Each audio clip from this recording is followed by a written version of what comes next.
Buenas noches tengan todos. Vamos a continuar con la exposición que se ha tenido durante todo este torneo, en esta edición, exponiendo el Evangelio según San Marcos. Y en esta jornada vamos a estar meditando en el capítulo 3 del Evangelio según San Marcos, capítulo 3, específicamente los versículos del 31 al 35. Como lo hemos venido haciendo anteriormente, vamos a estar exponiendo estas pequeñas reflexiones para que sirvan de apoyo, ayuda a la gente que dirige los equipos, y este mensaje pueda ser transmitido a cada uno de los jugadores, y también que pueda servir para toda aquella gente que nos pueda ver a través de estos medios de comunicación. Hago lectura de este pasaje y después hacemos una pequeña reflexión sobre lo que se refiere a este pasaje, sobre lo que nos invita este pasaje, a la confianza que nos invita a poner este pasaje. Dice la palabra del Señor en el capítulo 3 del Evangelio según San Marcos, versículo 31 al 35. Dice: vienen después sus hermanos y su madre, y quedándose afuera enviaron a llamarle. Y la gente que estaba sentada alrededor de él le dijo: tu madre y tus hermanos están afuera y te buscan. Y él le respondió diciendo: ¿quién es mi madre y mis hermanos? Y mirando a los que estaban sentados alrededor de él dijo: he aquí mi madre y mis hermanos. Porque todo aquel que hace la voluntad de Dios, ese es mi hermano y mi hermana y mi madre. Hay tres situaciones que podemos recalcar en estos pasajes, en estos versículos. Primero, la idea habitual que se tiene es que María y José no tuvieron otros hijos, pero hay suficiente argumento bíblico y respaldo histórico para afirmar a través de cada uno de los pasajes que efectivamente Jesús fue el primogénito de María y de José. Sin embargo, María tuvo más hijos y estos eran reconocidos como hermanos de Jesús. Ese es un primer punto. Otro segundo punto que nos muestran estos pasajes también es algo sumamente importante de lo que el Señor Jesús hacía. Cómo utilizaba cada situación que vivía con la intención de, fuera cual fuera la situación, predicar el Evangelio, predicar su palabra, predicar lo que él había venido a hacer, que se diera a conocer el oficio que él estaba teniendo en esta tierra. Se acercan los hermanos y la madre de María, y todo pareciera indicar que ellos venían por la razón que dice el versículo 21 del mismo capítulo 3, donde dice: cuando lo oyeron los suyos, vinieron para prenderle, porque decían: está fuera de sí. ¿Cuál es la razón por la que María y sus hermanos venían por Jesús?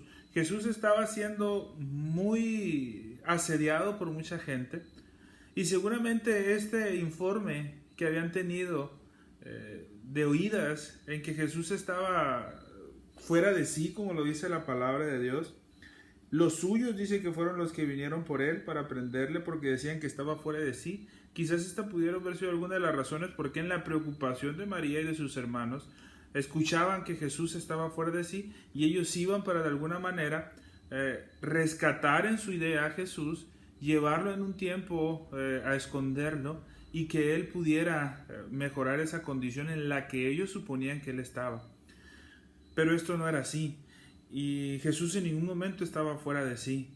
Jesús en ningún momento estaba siendo afectado por lo que la gente decía. Jesús en ningún momento estaba siendo afectado en el trabajo que él tenía que hacer dentro de la tierra. Por eso la respuesta que Jesús le da a los hombres que estaban preguntando por él. La familia de Jesús, la madre, su madre María y los hermanos no podían pasar hasta donde estaba Jesús. Se piensa que ese lugar era una casa donde estaba llena de gente, y estos hombres y esta mujer no podían pasar hasta donde estaba Jesús.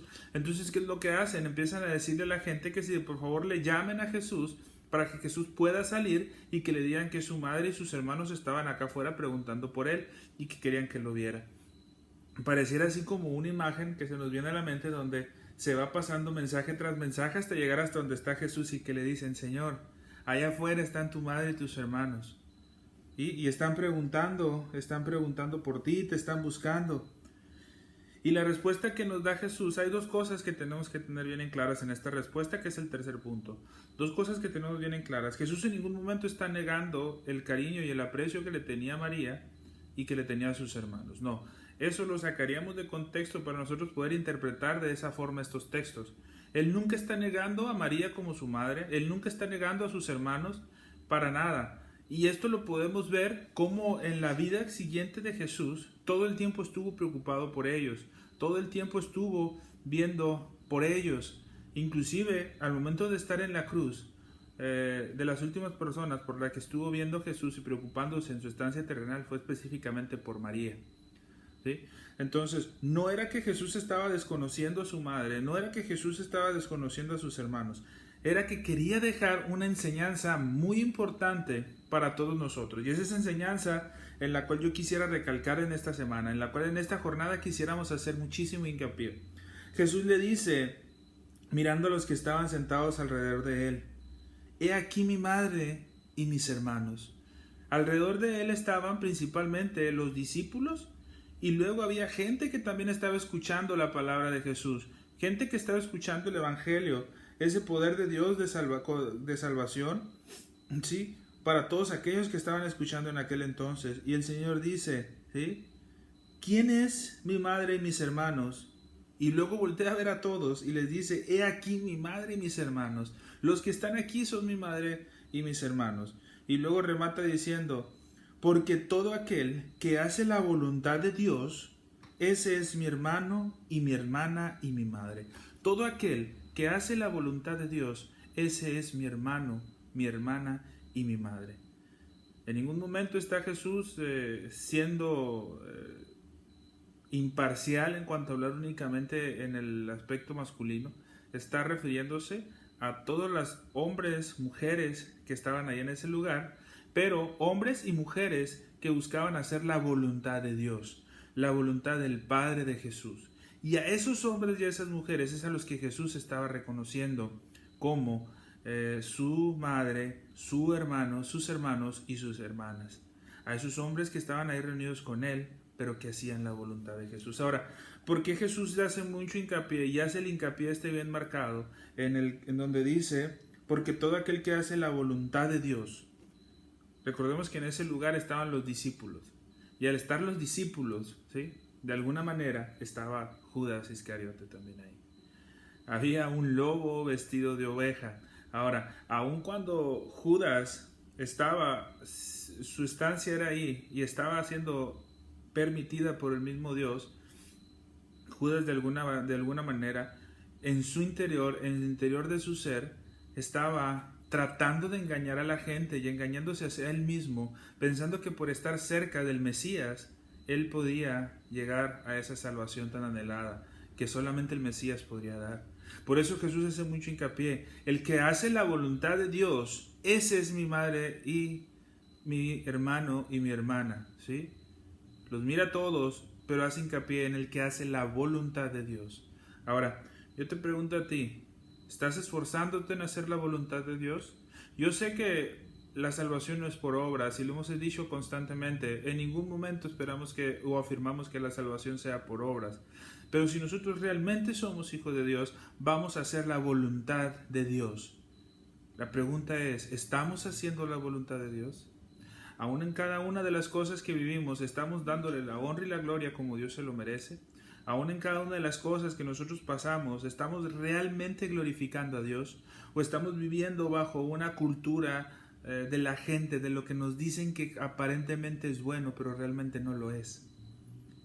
El Señor Jesús nunca aprobó ese tipo de actitudes. Siempre estaba insistiendo a que los que lo seguían a Él eran todos aquellos que buscaban hacer la voluntad de Dios.